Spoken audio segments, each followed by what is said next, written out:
And we are back here on the channel for more daily college basketball best bets here on the channel. It is Monday, December 2nd, and of course we are doing best bets for college basketball daily here on the channel. Yesterday's slate was something else, but we cashed with Mercyhurst with their plus 29.5 point line at USF, and we took some games yesterday. We had some interesting basketball being played, and you know what, we did all right. We did all right with the games that we were given. I think we went 4-1 if I'm not mistaken. The only one we did not hit yesterday was Buffalo against Penn State. But you know what, guys? We don't have to officially ban the Minnesota Golden Gophers. Let's give it up for Minnesota. They were on the cusp of being banned, and they survived. So great on them. We go on to this Monday slate. Guys, this slate might be worse than yesterday. Yeah, actually, no. We got Washington State, Nevada today. But we've got some games where, we are digging deep. And honestly, the entire slate of everything to bet on here on Monday, it's not great. But if you want to check out our NBA predictions, go check it out here on the channel. We've got some great games in the association, 4 of them today, and we predicted all of them. So make sure, again, to hit that subscribe button down below for more daily NBA and college basketball predictions and best bets. We are less than 50 subscribers away from 20,000. Let's make that happen. So hit that subscribe button down below again for more here on the channel. And yesterday we posted our UFC 310, Alexandre Pantoja versus Kaya Sakura full card predictions. In the co-main event, Ian Machado Gary takes on Shavkat Rakhmonov. Don't ask how Ian Gary got his second last name. Okay, let's move on to our first game of the day, and honestly, I don't mind this game all that much. We get Bryant versus Drexel from Philadelphia, Pennsylvania. We're taking Bryant. Bryant's 4-4.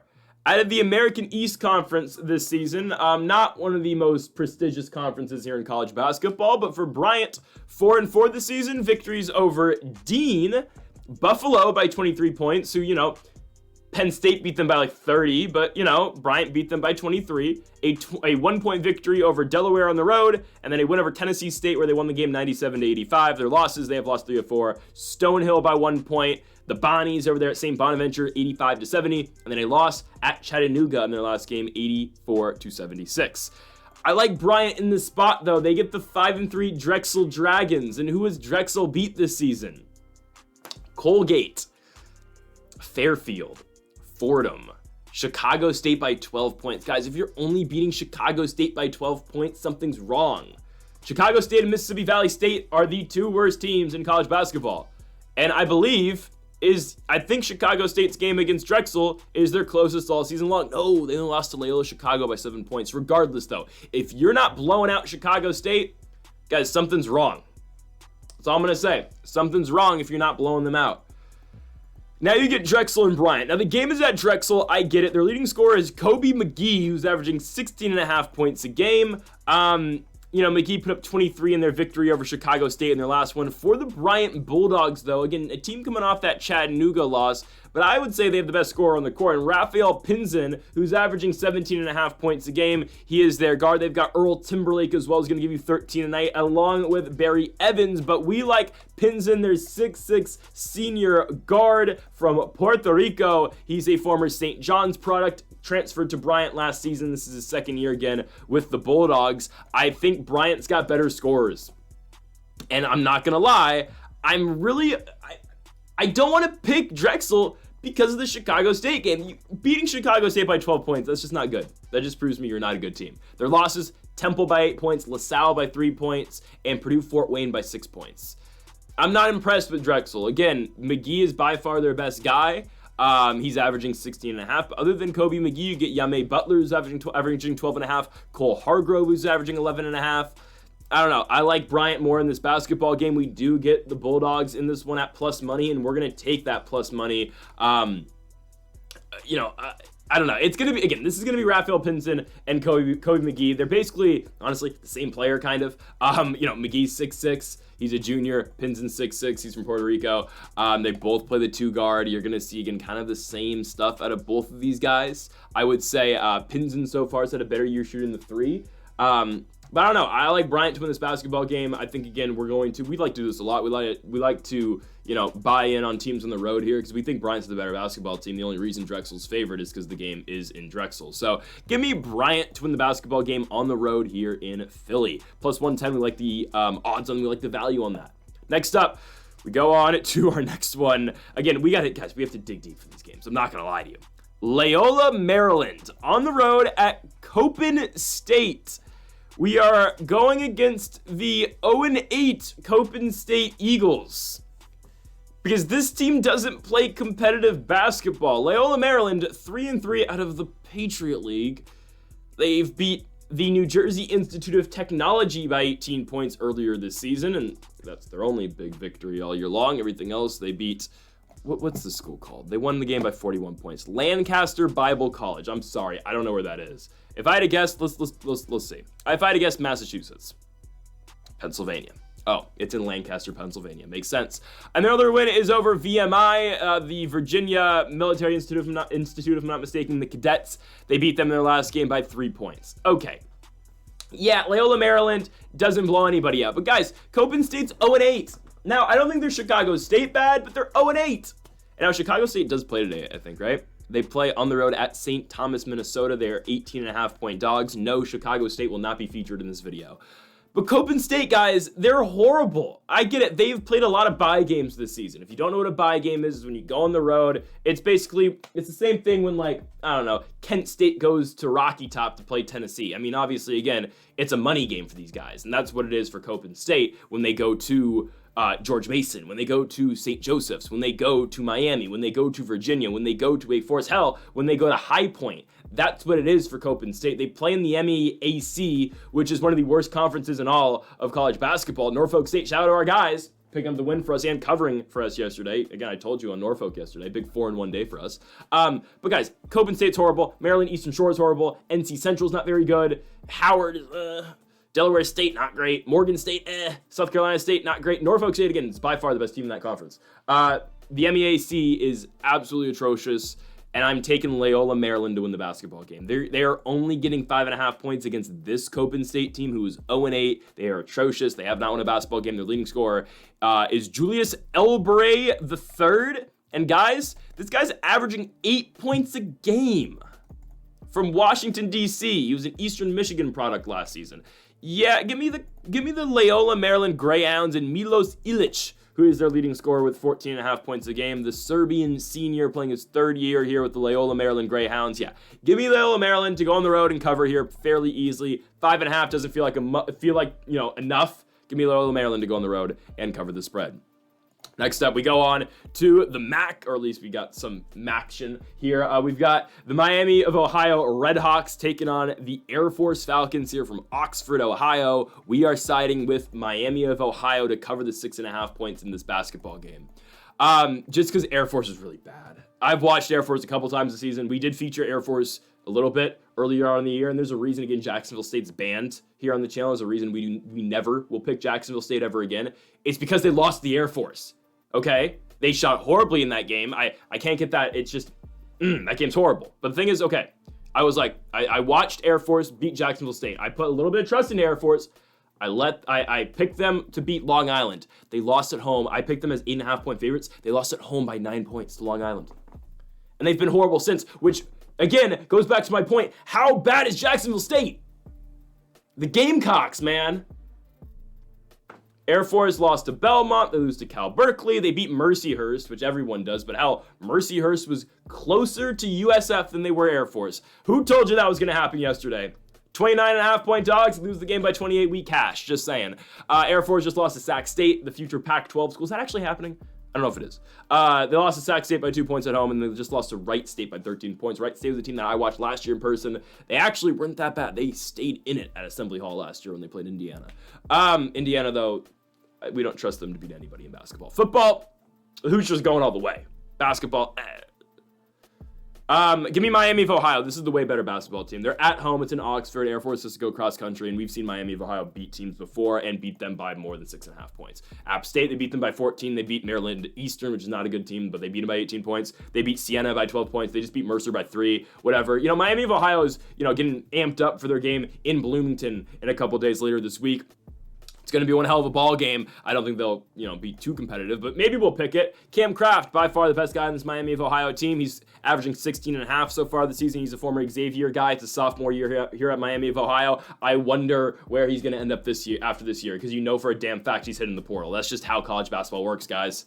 You have a solid season at a mid-major or somewhat mid-major, you go up and play for the power schools. That's just what happens with college basketball. But Cam Kraft has been really good for this Red Hawks team. Ian Elmer averaging 15 points a night as well for the Red Hawks. They have been one of the better schools so far in the MAC, but really the MAC's kind of just been a logjam at the top so far this season. Obviously, again, we have not seen conference play yet in the Mid-American Conference, but obviously the Kent State Golden Flashes have got to be the team that we're looking at as the best right now in the Mid-American. Obviously, Buffalo, certainly not that. But, you know, Miami of Ohio's looked good this season. In Air Force, they just haven't, man. They really have not looked good. They struggle to score. They have long periods of time where they can't get anything going, and their only serviceable guy is Ethan Taylor. Ethan Taylor is averaging 18 points a night. He is by far the best guy on this Air Force Falcons team. He is a senior out of Houston, Texas. He's been with the Air Force obviously all 4 years. These guys obviously, you know, they're dedicated to the country. They don't you know, transfer out. So shout out to Ethan Taylor. He's been the guy for Air Force for 4 seasons. He's played really serviceable minutes for them all 4 years so far with the Air Force Academy. Freshman year puts up 35 minutes a game, or like 35 minutes a night. Like that's big time. He's averaging 18 a night for them, but other than Ethan Taylor, this team's bad. So I love America, but we're going with the Miami of Ohio Red Hawks to win this basketball game. We do fade Air Force a lot in basketball. They're just, you can't run the triple option. You can't run the wing T on the hardwood, excuse me. Just give me Miami of Ohio. By the way, South Dakota State plays today. I really want to pick their game. I wanted to, you know, play the minus 42.5 points they were going to get over Dakota Wesleyan, but unfortunately there was no line on that basketball game, so couldn't take the Jacks today. But those are our guys. We take the Jacks every chance we get them. All right, let's go on to our 4th game here. We move on to Rhode Island and Yale. Yes, this is what we've got going on. We're going to Kingston, Rhode Island for this basketball game, and we are taking the Rhode Island Rams to beat the Yale Bulldogs. If I'm not mistaken, I'm pretty sure my memory's serving me right here. Rhode Island was the team that beat Trae Young in Oklahoma in the tournament, right? They were. Yeah, that's a core memory for me, man. That was a really core memory for me. In class, watching March Madness, and the entire room, we were all huddled around, you know, I forgot it was an iPad, watching Rhode Island versus Oklahoma in 2017 when who was it? Who was the star player on Rhode Island this season? I don't remember. Someone sunk a huge three. It was crazy. Rhode Island was the higher seed, but Oklahoma was like minus 200 favorites from that basketball game. When Rhode Island beat Oklahoma, we almost got kicked out of the room because we were so loud. You know, it was pandemonium, man. That's a core memory for me. I don't know why I just remembered that all of a sudden. Regardless, Rhode Island's 7-0 this season. They are. And by the way, 2017, huge upset over Trae Young. That was crazy, right? I mean, insane. They ended up getting killed by Duke the next week. They lost the next game 2 days later. They lost the game by 28 points, I think, to the Blue Devils. Regardless, for Rhode Island, undefeated basketball team this season.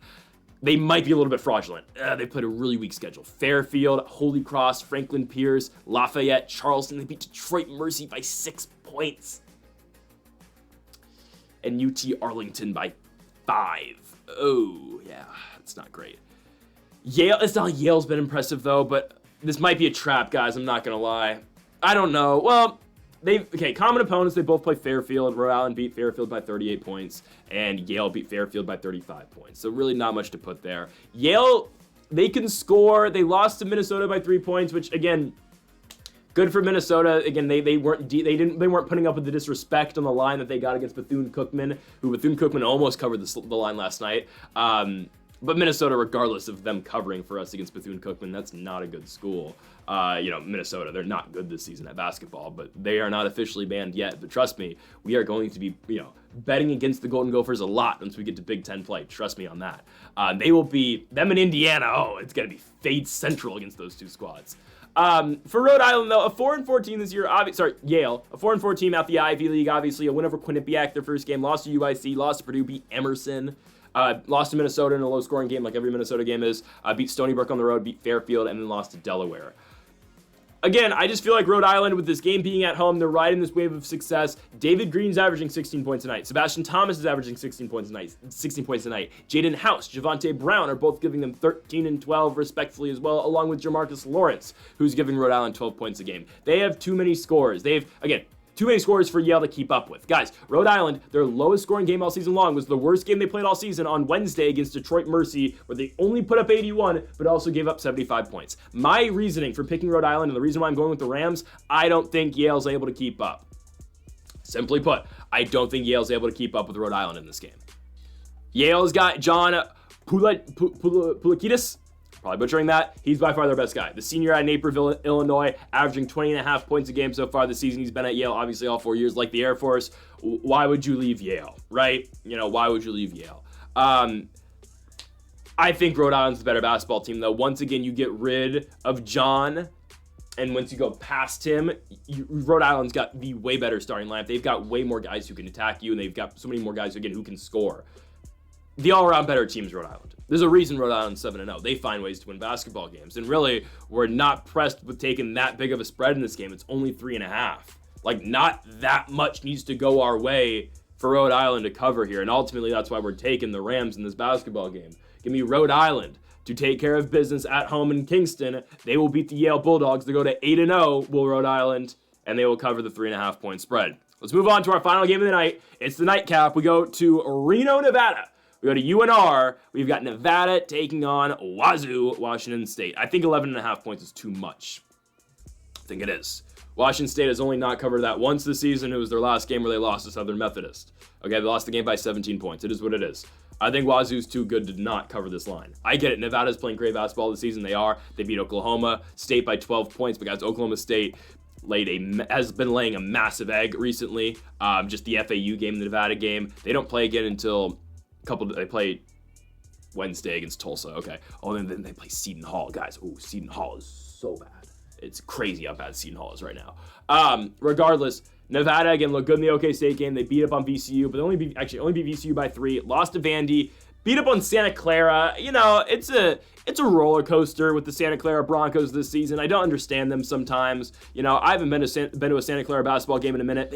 They're at home this week. What day is that? 7th. What day is that? I don't want to go to Santa Clara on a Saturday night. Their next 2 home games are on a Saturday. Really? Oh, come on. I don't really want to spend a Saturday night at Santa Clara versus Fresno State. No, UFC's on this weekend. Definitely not. Never mind. Regardless, we're taking Wazoo to cover this line against Nevada. Again, Nevada, sure, they've blown out Santa Clara this year. But even again, they beat Washington by 10 points. Would you take Washington or Wazoo to win a basketball game right now? You'd take Washington. I was down on Washington for a little bit, but they beat Santa Clara and proved me wrong. Still, though, I just think Wazoo, again, they're a sneaky, decent team. I get it. They got blown out by Southern Methodist. But other than that, they were very competitive with Iowa. And then, again, the Hawkeyes just pulled away at the last 4 minutes of that game. I believe there's 10 minutes left in that, 8 minutes left in that game, and the Cougars were tied on the road in Iowa. I don't think they're that bad of a road team. I remember when we got them at even odds early in the season, one of the first days of the season this year. We got them at even odds at home in Pullman against Bradley, and they won the game by 15 points. That's why, again, I'm loyal to these guys. I'm loyal to the Cougars here, They beat Fresno State last week. They beat them by 11 points. They beat Eastern Washington, in-state rivals, by 15 points. I just think Wazoo's able to keep this game close. It's a late-night game. I think Wazoo's able to stay in it. They've got guys who can score. They're out the West Coast Conference this season. Weird analogy. We know how Wazoo has always been a high-scoring offense in football, obviously. Gardner Minshew, John Maytier, Cam Ward, right? They've always had high-scoring games with high-scoring quarterbacks. Guys, horrible analogy. Cedric Coward and Nate Calmes that's what it is here at Wazoo. They don't play the greatest defense, but it's an up-tempo pace. These guys will score. Cedric and Nate averaging 18 and 17.5 respectively. They've got guys in this Wazoo team that can score, and they've got guys that are going to be able to keep up here with Nevada. I get it. Nick Davidson's averaging 17 a night. Kobe Sanders averaging 17 a night. Trey Coleman is giving them 10 points a night here with the Wolfpack as well. It's just, I don't know. I know Nevada's been good this season. I originally thought, new era. Jared Lucas is gone. Kenan Blackshear's gone. Those 2 guys have been leading the charge for Nevada for the last, 3 years, it feels like, prior to this year. Blackshear's there for a while.